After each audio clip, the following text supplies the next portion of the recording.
Kia ora tātou, it's Bill here. I want to look at how to get this program from the simulator and the demo onto the actual board itself. So here we go. Here's the simulator program here. And what I'm going to do is I'm going to have a look at how this works and show you the registers. And then we'll look at how to write the software into ATMEL Studio and then upload it into the microcontroller. So let's have a look at this program. I'm going to step into this program to start with. And straight away, over here in the middle of the simulator, I've got an unexpected underscore on line 59. So what's happened is it's come to line 59 and it's found this underscore and it's thinking it wasn't expecting that. So that means that it was doing something before this point and it got to this underscore and it didn't know what to do. And that's the clue, is that it was doing something before the underscore and it found the underscore. So if we look at the previous line, you'll see, well, this looks like the right command.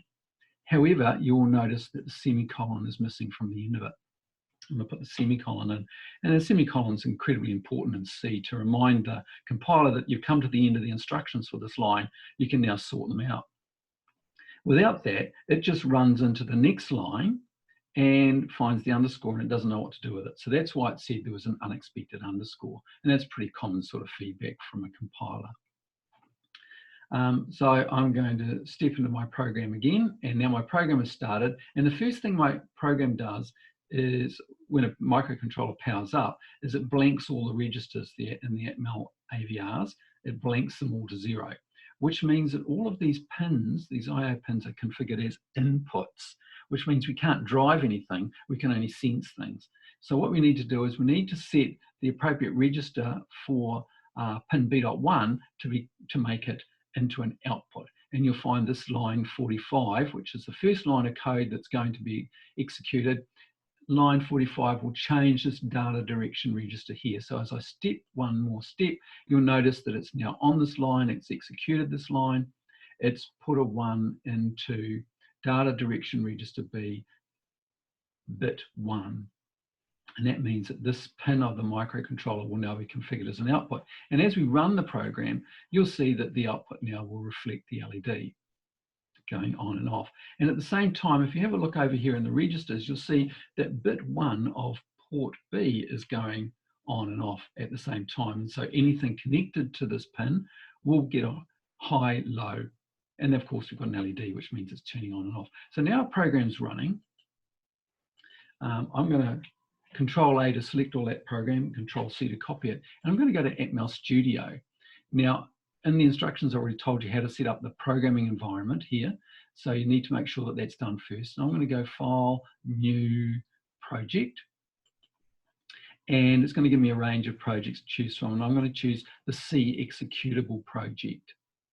And what I need to do is I need to give it a name. And the name of my project is going to be FlashMyNanosLED. Okay. Now then, I want to make sure create directory for solution is ticked, and that means that it will keep all of my files nice and tidy.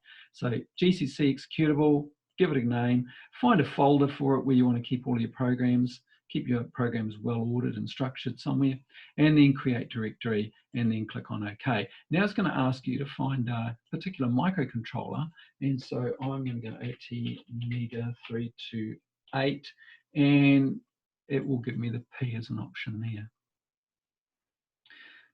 Now, if you don't put the microcontroller in, it doesn't know which microcontroller it's got a port B even. So this is what this is all about.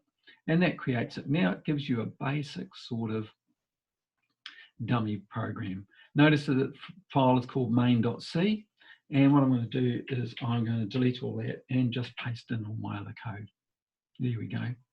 And before I compile it, I'm going to go over here to my project, not my solution, but my project. I'm going to right click on that. I'm going to go to properties, and I'm going to change my artifact name to main.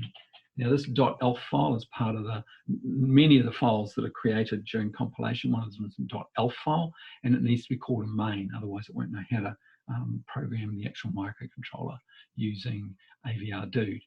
So now I've done that, I just Control S to save it, and then I can close that, and it's done for this particular project. Now I can go, I've already configured, I've got build solution here, which is F7, and it's going to build it. And if I have a look at, whoops, I've just lost my window. Let's just build that so it appears again. And if I scroll through this, what you'll find is that it's doing the building, and it gets to the end and it says, build 1 succeeded or up to date, 0 failed, 0 skipped. Great. Now I've got that, I need to program it. So I've already gone through and I've created the tool for programming. There it is, 328p. Remember, I went through in the instructions, I told you how to do this external tool and what code to put in here, right? So that's all set up, and I've also created a shortcut for it in my toolbar. So I'm just going to click on that, and it says warning, cannot get, oh, okay, so you know what's wrong? I haven't plugged in my programmer. So I'm going to plug in my programmer. There it is, it's plugged in. And now I'm going to try uploading that again to the 328p. Done. So what happens here during this process is the first thing it does is it tries to read the microcontroller. And if it can read it, what it will do then is it will program it. It will upload your program into the flash. See, I've used 176 bytes of flash. And then what it will do is it will read back what's in the flash. It'll read it back, and then it will verify it to see that what it reads back is the same as what it thinks it's sent. So, and when it's done that, it says it's verified and done. And you can see my LED is now flashing at 150. So if I change this to say 500 milliseconds, just reprogram, I've compiled, and then upload, and then it's done.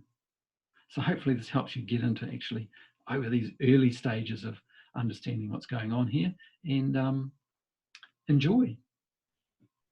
Cheers.